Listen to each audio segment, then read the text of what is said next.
নমস্কার বন্ধুরা, আমি সোলাঙ্কি আমার নীতিমূলক গল্পের আসর ও ভৌতিক গল্পের আসরে আরও একবার আমার ছোট ছোট ভাই বোন এবং আমার দাদা দিদিদের অনেক অনেক স্বাগত। যিনারা আমার প্রতিদিনের শ্রোতা বন্ধু, তাঁদের উদ্দেশ্য বলবো অসংখ্য ধন্যবাদ এবং আন্তরিক ভালোবাসা। আর যিনারা আজ আমার নতুন চ্যানেলটাকে ভিজিট করছেন, তাঁদের উদ্দেশ্যে বলবো অবশ্যই আমার পাশে থাকবেন এবং সাথে থাকবেন। যদি গল্প ভালো লেগে থাকে তাহলে অবশ্যই লাইক করবেন, সাবস্ক্রাইব করবেন আমার চ্যানেলটাকে এবং আমার পাশে থাকবেন। আর সমস্ত গল্প যদি নোটিফিকেশান আকারে পেতে চান তাহলে অবশ্যই বেল আইকন প্রেস করে অল নোটিফিকেশানটা করে দেবেন। খুব ভালো লাগলে অবশ্যই বন্ধুদের সাথে শেয়ার করতে পারেন, যাতে তাঁরাও গল্পগুলো পেয়ে উপভোগ করতে পারে। তো চলুন কথা না বাড়িয়ে শুরু করছি আজকের গল্প। ষষ্ঠীপদ চট্টোপাধ্যায়ের লেখা পুরনো বাড়ি, এই গল্পটা দেখব।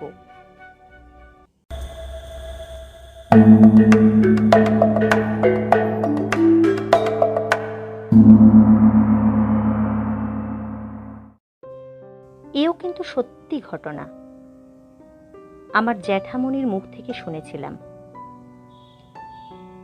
তিনি ঠিক যেভাবে গল্পটা আমাকে বলেছিলেন আমিও সেইভাবেই তোমাদের বলছি।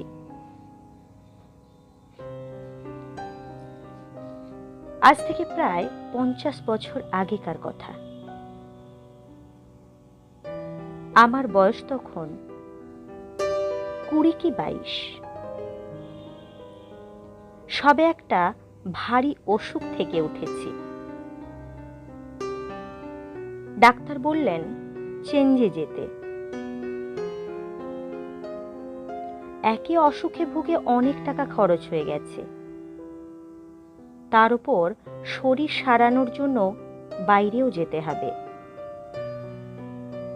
তাই অনেক ভেবেচিন্তে কাছে পিঠে দেওঘরে যাওয়ার ঠিক করলাম। ভোরবেলা ট্রেন থেকে নেমে এক চায়ের দোকানে খোঁজ নিয়ে বিলাসী টাউনে একটা বাড়ির সন্ধান পেলাম। বাঙালির বাড়ি। পাওয়া মাত্রই টাঙ্গা ভাড়া করে এসে হাজির হলাম সেই বাড়িতে। বাড়িটা পুরনো, তা হোক, চারদিক বেশ ফাঁকা। টাঙ্গাওয়ালা বাড়ির কাছে টাঙ্গা থামিয়ে বলল, আপনি এখানে প্রথম আসছেন নাকি বাবু? হ্যাঁ, এরকম জায়গায় আপনি থাকতে পারবেন? এ খুব খারাপ জায়গা কিন্তু। বিলাসী টাউন নামে টাউন হলেও তখন একেবারে ফাঁকা ও বুনো জায়গা ছিল। দিনের বেলাতেও গা ছমছম করত। বললাম, খুব পারবো। তাছাড়া বাইরে বেরোলে অত ভয় করলে চলে? টাঙ্গাওয়ালা বলল, আমার সন্ধানে একটা ভালো ঘর ছিল, একেবারে মন্দিরের পাশে। যাবেন বাবু সেখানে? আমি মালপত্র নামাতে নামাতে বললাম, না থাক, এখানটা বেশ নির্জন। আমার পক্ষে এই জায়গাই ভালো। এই বলে টাঙ্গাওয়ালাকে বিদায় দিলাম। মনে মনে ভাবলাম, কি জানি টাঙ্গাওয়ালার কথা শুনে আর কোথাও গিয়ে যদি কোনো পান্ডাগুন্ডার হাতে পড়ি। মালপত্তর বাড়ির রোয়াকে রেখে দরজায় কড়া নাড়াতেই একজন বয়স্ক ভদ্রলোক বেরিয়ে এলেন। কাকে চাই? আপনার এখানে কোনো ঘর খালি আছে? 1 মাস থাকবো, ভদ্রলোক আমার আপাদ মস্তক একবার দেখে নিয়ে বললেন, পুরো বাড়িটাই খালি আছে। আমি ওপরে থাকি, আপনি নিচে থাকবেন। 1 মাসের জন্য কিন্তু 10 টাকা ভাড়া দিতে হবে। পারবেন তো? আমি কোনো কথা না বলে 10টা টাকাই বের করে দিলাম। বাড়িটা ছোট, নিচে 2টি ঘর, রান্নাঘর, ওপরে একটি ঘর, ছাদ ও বারান্দা। বাড়ির বাইরে পাতকো, পায়খানা, চারিদিকে গাছপালা আর বন, মাঝে মধ্যে 2-1টা ঘর বাড়ি, দূরে পাহাড়ের রেখা। যাই হোক, ভদ্রলোক টাকা 10টি অগ্রিম নিয়ে ঘর পরিষ্কার করে একটি ক্যাম্প খাট পেতে দিয়ে গেলেন। আমি তাইতেই বিছানা পেতে ফেললাম। তারপর ঘরে তালা দিয়ে দোকান বাজার করে আনলাম। সঙ্গে স্টোভ ছিল। রান্না করে খেয়ে দিয়ে দুপুরটা ঘুমিয়েই কাটালাম। বিকেলে মন্দির ঘুরে কিছুটা ভালো ঘি, পেঁড়া ও চমচম কিনে ঘরে ফিরে এলাম। তখন সন্ধে হয়ে গেছে, কার্তিকের শেষ। অল্প অল্প শীতও পড়েছে তখন। ঘরে এসে তালা খুলেই অবাক। দেখলাম ঘরের ভেতর হ্যারিকেনটা কে যেন জেলে রেখে গেছে। পেরেকে দড়ি বেঁধে তাইতে আমার জামা কাপড় সব গুছিয়ে সাজিয়ে রেখেছে। আমি তো ভেবেই পেলাম না এরকমটা কি করে হলো। কেননা চাবি রইল আমার কাছে, অথচ ঘরের কাজ করলো কে? বাড়ির মালিকের নাম গজেন বাবু। আমি তাকে ডাকলাম। 2-3 বার ডেকেও যখন কোনো সাড়া পেলাম না, তখন টর্চ জেলে ওপরে উঠেই দেখি ঘরে তালা দিয়ে একজন মধ্যবয়সী মহিলা নেমে আসছেন। আমি তাকে জিজ্ঞেস করলাম, গজেন বাবু আছেন? মহিলা আমার দিকে একবার তাকিয়ে দেখে কিছু না বলেই নেমে গেলেন। মনে মনে খুব রাগ হলো আমার। আচ্ছা অভদ্র তো। মেজাজটা খিচড়ে গেল। কেননা এ ঘরে যখন আর কোনো দরজা নেই, তখন নিশ্চয়ই ডুপ্লিকেট চাবি ব্যবহার করা হয়েছে। এটি অবশ্য আমার উপকারী হয়েছে, তবুও এ জিনিস কখনোই বরদাস্ত করা যায় না। আমি সে রাতে 2-4টে পরোটা তৈরি করে পেঁড়া চমচম খেয়ে অনেক রাত পর্যন্ত বই পড়ে ঘুমোতে গেলাম। ঘুম যখন ভাঙল, তখন সকাল হয়ে গেছে। ঘুম থেকে উঠেই গজেন বাবুকে বাইরে কুয়োতলায় দাঁতন করতে দেখলাম। আমিও তাড়াতাড়ি দাঁতন মাজার সরঞ্জাম নিয়ে বাইরে বেরিয়ে এলাম। গজেনবাবু একগাল হেসে বললেন, কি ভায়া, রাতে ঘুম হয়েছিল তো? আমি হেসে বললাম, আগে হাঁ। তারপর গতকালের কথাটা বললাম। শুনে গজেনবাবু একটু গম্ভীর হয়ে গেলেন। তারপর বললেন, টাকা কড়ি সবসময় নিজের কাছে রাখবেন। সন্ধ্যের পর জানালা দরজা সব বন্ধ করে দেবেন। কেউ কড়া নাড়ালেও দরজা খুলবেন না। এসব জায়গা ভালো জায়গা নয়। তাছাড়া রাত্রে আমি এখানে থাকি না। ওধারে আমার একটা বাড়ি আছে, সেখানেই থাকি। তা না হয় হলো, কিন্তু আমার ঘরে আলোটা জ্বাললো কে? আপনার স্ত্রী? আমার স্ত্রী? তিনি তো অনেক দিন গত হয়েছেন। তাহলে ওই মহিলাকে? গজেনবাবু হেসে বললেন, আপনি ভুল দেখেছেন, এখানে কোনো মহিলা থাকেন না।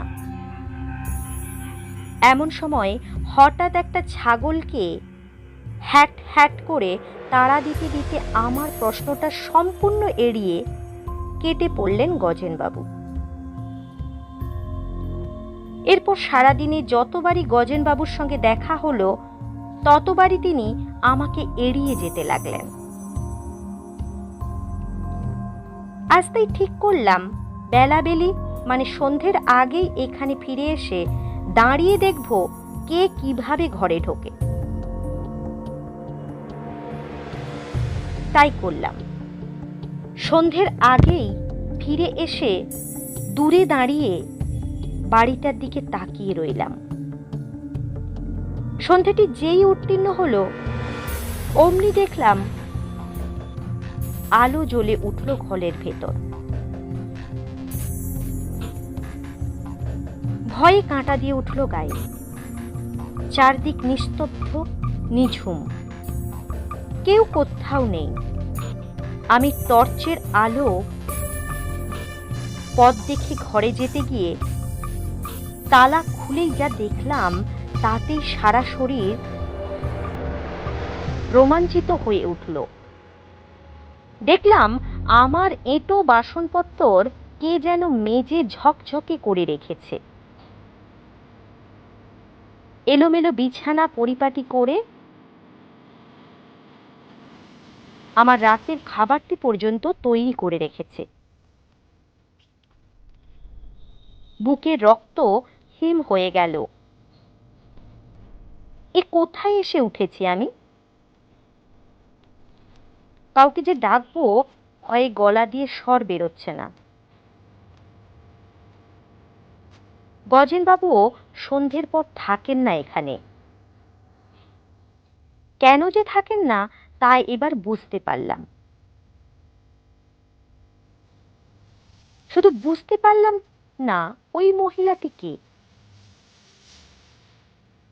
তবে কি? হতাশভাবে ধপ করে বসে পড়লাম বিছানায়। ঘড়ির দিকে তাকিয়ে দেখলাম সবে 6:30। চারদিক ঘন অন্ধকারে ঢাকা। এ রাতে কোথায় বা যাব? বসে বসেই মনস্থির করে ফেললাম আজকের রাত্রিটা যেমন করেই হোক এখানে কাটিয়ে কাল সকাল হলেই পালাবো এখান থেকে। কিন্তু সারাটা রাত এখানে যে কি করে কাটাবো তা ভেবে পেলাম না। অনেকক্ষণ বসে থেকে কোনো রকমে রাত 9টা করলাম। তারপর সঙ্গে আনা পেঁড়া চমচমগুলো খেয়ে নিলাম। যে রান্না তৈরি করা ছিল তাতে হাতই দিলাম না। এবার জল খেতে হবে। কিন্তু কলসি গড়াতে গিয়েই অবাক। এ কি, জল কই? বাইরে যাওয়ার আগে তো জলপূর্ণ কলসি যে আমি নিজে হাতে বসিয়ে রেখে গিয়েছিলাম। আমার সর্বাঙ্গ তখন নীল হয়ে উঠেছে। তার ওপর ভয়ে এবং প্যাড়া চমচম খাওয়ার ফলে তেষ্টায় গলা শুকিয়ে কাঠ হয়ে গিয়েছিল। কি আর করি, বাইরে কুয়োতলায় গিয়ে জল আনতে ভয় করছিল যদিও তবু যেতেই হবে। যেতে গিয়েই বাধা পেলাম। দরজা খুলতে গিয়ে দেখি দরজাটা বাইরে থেকে বন্ধ। অনেক টানাটানি করেও সেই বন্ধ দরজা কিছুতেই খুলতে পারলাম না। এমন সময় হঠাৎ দপদপিয়ে হারিকেনটা নিভে গেল। আমার গা দিয়ে কলকল করে ঘাম বেরোচ্ছে। ভয়ে ভয়ে আমি জোরেই কাঁপা কাঁপা গলায় বললাম, কে তুমি?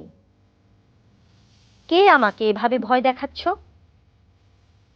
আমি তো তোমার কোনো ক্ষতি করিনি। তাছাড়া তুমি আমার অনেক কাজ এমনি করে দিচ্ছ, তবে কেন এমন করছো আমার সঙ্গে? আমায় তুমি রক্ষা করো। হঠাৎ বাইরের পাঁচকুয়োয় ঢিপ করে একটা শব্দ হলো। নিশ্চয়ই কেউ জল তুলতে এসেছে। অনেকে এই কুয়ো থেকে দিনের বেলায় জল নিতে আসে দেখেছি, কিন্তু রাতে কেউ আসে কিনা জানি না।